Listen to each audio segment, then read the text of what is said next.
My mistake, your mistake, our mistake, everything is mistake. நான் என்ன சொல்ல வரேன்னா, நம்ம லைஃப்பில் பண்ணுற பெரிய தப்பு என்ன தெரியுமாங்க? ஒருத்தவங்களை பற்றி ஃபுல்லாக தெரிஞ்சுக்காமல் அவங்க மேலே பாசத்தை பயங்கரமாக கொட்டுறது, அவங்கள ரொம்ப சீக்கிரமே ரொம்ப ஷார்ட் டைம்லேயே அவங்கள பயங்கரமாக நம்புறது, நம்ம பேரண்ட்ஸை விட அதிகமாக நம்புறதுக்கப்புறம் என்ன கடைசியாக உட்காந்து ஃபீல் பண்ண வேண்டியது இல்லைங்களா?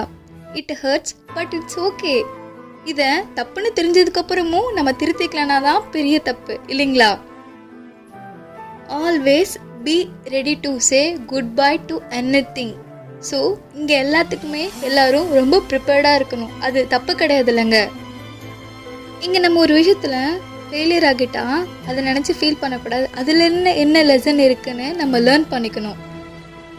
அதே மாதிரி ஒரு விஷயத்தில் நம்ம லாஸ்ட் ஆகிட்டா சர்ச் பண்ணணும், மிஸ்டேக் எந்த சைடில் இருக்குது, யார் மேலே இருக்குது அப்படின்னு.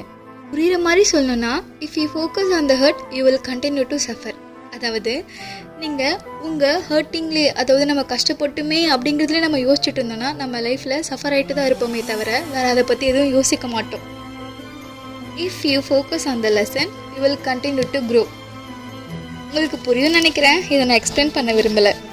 சிம்பிளாக சொல்லணுன்னா, mistakes R opportunity to learn. இப்போ சொல்லுங்கள், நீங்கள் என்னவா இருக்க போகிறீங்கன்னு.